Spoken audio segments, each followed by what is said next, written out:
এ জিল্লু মাল দে। এত ভালোবাসলাম, ভালোবাসার মর্ম বুঝলি না, তাই 25 টাকা নিলাম। কেমন লাগে এখন?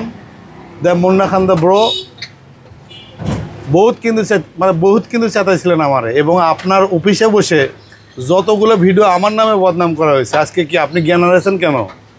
এই পৃথিবীতে প্রথম দেখলাম যে ভালোবেসে জ্ঞান হারাইছে কোনো এক ব্যক্তি।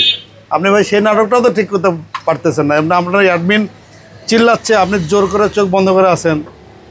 আমরা শাকিব খানের ভক্ত, আমরা শাকিব খানের প্রতি ডায়লগ প্রতিটা কিন্তু আমরা কিন্তু ইয়ে করি, ঠিক আছে? আমরা প্রতিটা তার অ্যাক্টিং দেখি, অ্যাক্টিংটা ভালো করে করেন, পারতেছেন না তো। একবার পোস্ট দিল আপনার হচ্ছে যে আপনার বাচ্চা 3 মাসের তার পেটে, এবং চুমাচুমি সব দেখা দিল।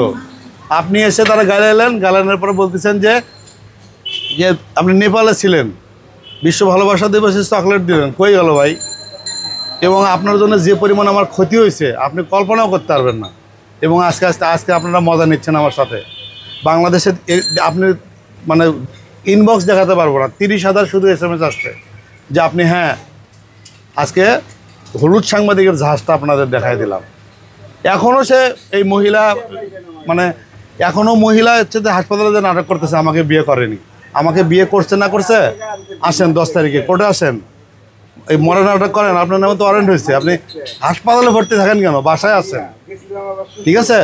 কেবল তো আপনার নাটকের কেবল হচ্ছে 2য় অধ্যায় চলতেছে।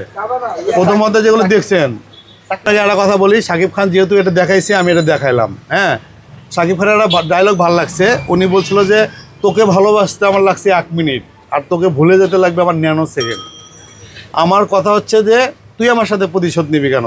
আমি তোকে অনেক ভালোবাসতাম, এবং মায়ায় পড়ে আমার সাথে যে মিথ্যা বিয়ের নাটক করছিস, এবং অ্যাডভোকেট দিয়ে আমার যে মিথ্যাভাবে হচ্ছে যে কাবিননামা, এবং আমার বাসায় এসে বাসর করছিস, 64টা ছবি ডিলিট করছিস। এবং এই আয়ত্ত ছিল যে এই ছবিগুলো তার ফোনে ছিল, এবং তার অ্যাডভোকেট ছিল। এই অ্যাডভোকেট এবং কাজী তার ছিল বিধায় আমি কিন্তু আজকে অসহায় ছিলাম। দেখেন আল্লাহ কোন দিক দিয়ে আমাকে মিথ্যা হাত কেটে মিথ্যা নাটক দিয়ে সে হচ্ছে যে আমার নামে মামলা করে, এবং আমাকে টাকা দিয়ে মানে তারা টাকা দিয়ে জেলে পাঠায়। সেটা কিন্তু মুন্না খানই স্বীকার করছে। তার মানে কি আমি জিতে গেছি, ঠিক আছে? 2য় অধ্যায়ে জিতে গেছি, এবার 3য় অধ্যায় নেন। 3য় অধ্যায় আপনি আমাকে বিয়ের যে নাটক করছেন এবং আমার সাথে যে প্রতারণা করছেন, এটা আমি সব বের করছি। আপনি ডিএ সাহেবকে 88 বার কেন ফোন দিচ্ছেন? ডিএ সাহেব আপনার কে হয়? এগুলো অনেক হিসাব হবে। আপনি 88 বার ফোন দিচ্ছেন। আপনি উকিলকে আপনি 4 বার ফোন দিচ্ছেন 22 তারিখে। আপনি আমার সাথে হচ্ছে যে কাউকে ভালোবাসলে, ঠিক আছে, কাউকে অনেক বেশি ভালোবাসলে, ঠিক আছে, সে যখন মাথায় উঠে যায় তাকে মাথা থেকে কেমনে নামাতে হয়, এই বরবাদ সিনেমা সেটাই কিন্তু প্রমাণ করছে। এবং শাকিব খান জানি এটা দেখাইছে, আমরা সবাই, আমি নিজেও কিন্তু চিৎকার দিয়ে উঠছি যে হ্যাঁ প্রতিশোধ এরকম নেওয়া উচিত। তাকে এত ভালোবাসে, তাকে বলছে যে আমার বাবা অন্যায় করছে, তুমি আমাকে ক্ষতি করো না, আমি তোমাকে ভালোবাসি। সে মজা নিচ্ছে, নায়িকা মজা নিচ্ছে শাকিব খানের সাথে। তখন কিন্তু সে বলছে যে তোকে ভালোবাসতে আমার 1 মিনিট লাগছে, তোকে ভুলতে লাগবে 99 সেকেন্ড, ঠিক আছে? তখন কিন্তু মানে টোটাল দর্শকের কিন্তু হয়ে দিয়ে দিচ্ছে। এই গল্পটার সাথে আমার গল্প মিলে গেছে।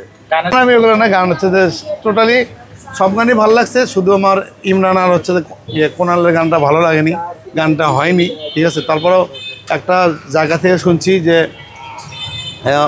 কি ইমরানও বলছে যে আসলে এই গানটা সে করতে চায়নি, এর চেয়ে ভালো গান দিছিল কিন্তু তারা পছন্দ করেনি।